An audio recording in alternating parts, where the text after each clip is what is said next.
জং জং বাপি শরণ ভাবং তেজতন্তে কলেবরম তং তমে বৈতি কন্তেয় সদা তদ্ভাব ভাবিত। ভগবান বলছেন, জীব মৃত্যুকালে যাহাই ভাবিতে ভাবিতে দেহ ত্যাগ করে, সেই ভাব নিয়ে সে জন্মাবে। তবে যদি কেউ ওই যে অন্তকালে চ মামেব শরণ মুক্ত্বা বা কলেবরম য প্রয়াতি স মদ্ভাবম জাতি নাস্তাত্র সংশয়। তবে এতে কোনো সংশয় নেই অর্জুন, কেউ যদি মৃত্যুকালেও আমাকে স্মরণ করিতে করিতে দেহ ত্যাগ করে, মৃত্যুর পর অবশ্যই সে আমাকে লাভ করবে, আর তাকে এই নরলোকে যন্ত্রণা ত্রিতাপ জ্বালা যন্ত্রণা ভোগ করতে হবে না, আমার বৈকুণ্ঠবাসী হবে। কিন্তু আমি দেখতে পাই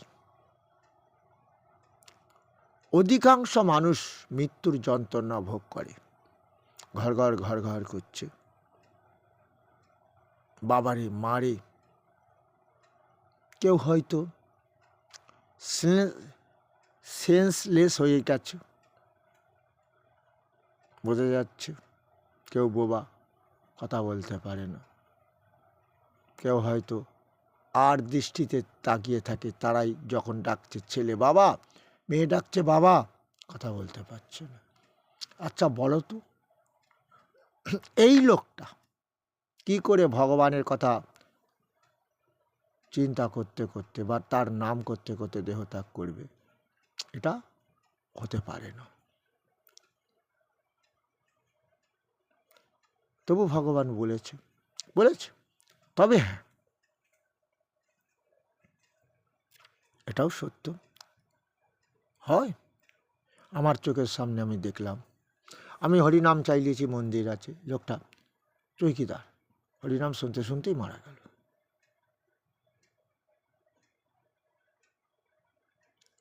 আবার দেখছি উনি গীতা পড়তেন, কিছুদিন অসুস্থ হয়ে বিছনায় পড়েছিলেন, হঠাৎ একদিন অজ্ঞান হয়ে গেছেন, দাঁতি লেগেছে, আমারে খবর দিল, ওরাদা তুমি একটু গীতা পাঠ আমার মাকে শুনিয়ে যাও। গীতা শোনালাম, শোনাতে শোনাতে দেখলাম দাঁতি খুলে গেল। আমি বললাম কিছু খেতে দাও। মানে কি দেবে? লিকুইড, দুধ অথবা ফলের রস দাও। এখন আবার তো দুধের সমস্যা, গ্যাস হয়, ফলের রস টস দাও। খেলো, খেতে খেতে খেতে রাত্রি 8:30টায় দেহ রাখলো। তাহলে গীতা যে শুনল, এটাই মহাপ্রভু চেয়েছিলেন।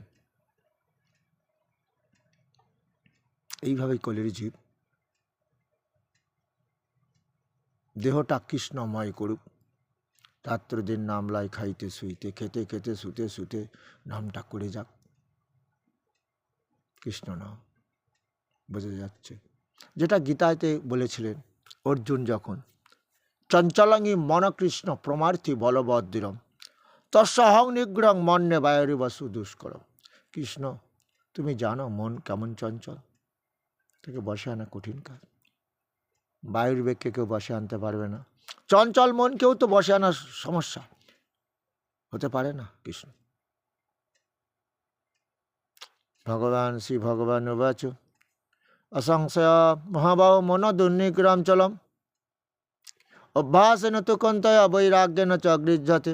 অভ্যাস, বৈরাগ্যর দ্বারা, বৈরাগ্য ভাবের দ্বারা চঞ্চল মনকে বসে আনা যায়। তাই তোমাদের যেমন ধ্যানযোগ ছিল দাপরে তেতাতে, ধ্যানযোগ নয়, কি বলছে ভগবান? কর্মযোগ। কর্মযোগ মানে কি? কর্ম করার সময় খাওয়া তো একটা কাজ, ঘুমানো একটা কাজ নাকি? অথবা মাঠে লাঙল চড়ছ নাকি? এখন আর লাঙল নেই, একটা রাস্তা হাঁটছ, নাম করে যাও। বোঝা গেল? এখন এই যে নামটা করতে ভগবান বলেছিল, এই কারণে, কারণ কলির জীবের মন শান্তি থাকবে না, চঞ্চল হবে। তুমি ধ্যানে বসবে, যাগযজ্ঞ বসবে, ছেলে কোথায় গেল, মেয়ে কোথায় গেল, এখন দিনকাল খারাপ, বোঝা যাচ্ছে মাতালের রাজ্যে আমরা বাস করছি।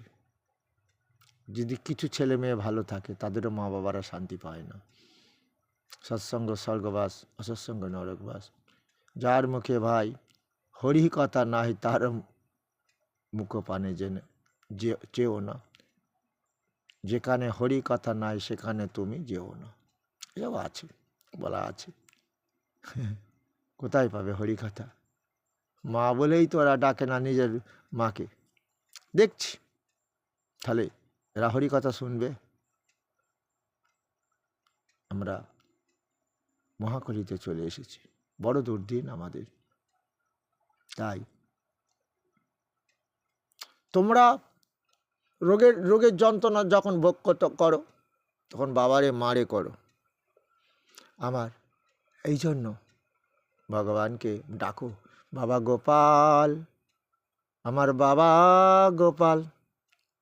ওই যখন রোগের যন্ত্রণা করবে তখন যদি ডাকো বাবা গোপাল, বাবা গোপাল, বলতে পারবে না তো বাবা গো, মা গো, কত কি বলবে তো রোগের যন্ত্রণা সহ্য না করতে পেরে, যে তোমার বাবা গোপাল তোমার কাছেই চলে আসবে। এই জন্য অর্জুনকে সুন্দর একটি শ্লোকের মধ্যে বোঝাচ্ছে, অর্জুন মান মনা ভাব মাধ ভক্ত মাধ জাজি মাং নমস্কুরু মামে বৈশ্যসি সত্যান্তে প্রতি জানে প্রিয় হসিমে। এই শ্লোকটাই বলেছে। তোমরা, আমি প্রতিজ্ঞা করে বলছি, আমার প্রিয়জন, আমাতে একটু মন দাও। তোমরা যেমন ইহলোকের বাবা মার কথা শোনো, আদর্শ সন্তান তো তারাই যারা বাবা মার কথা শোনে, তারা দেহ দিয়েও সুখও পাবে, বোঝা যাচ্ছে। আর আমি সেই তোমার যে পরম আত্মীয়, তাই আমার জ্ঞানের কথা বিশ্বাস করে আমি সত্য প্রতিজ্ঞা করে বলছি, আমি তোমাদের পরম মঙ্গল চাই। তাই আমাতে মন দাও, আমার গীতামৃত পান করো, গীতা জ্ঞান লাভ করো, আমাতে মন দাও, আমার ভক্ত হও, আমার পূজা করো, ইহলোকে দেহ দিয়ে সুখ পাবে। অর্জুন, কেন তুমি পিণ্ড খাওয়ার অপেক্ষা করবে? তোমার আত্মা আমার বৈকুণ্ঠ লাভ করবে। বুঝতে পারছো না? বুঝতে কি তোমরা পেরেছ? তাহলে এই যে কথাটা ভগবান বলতে চেয়েছে,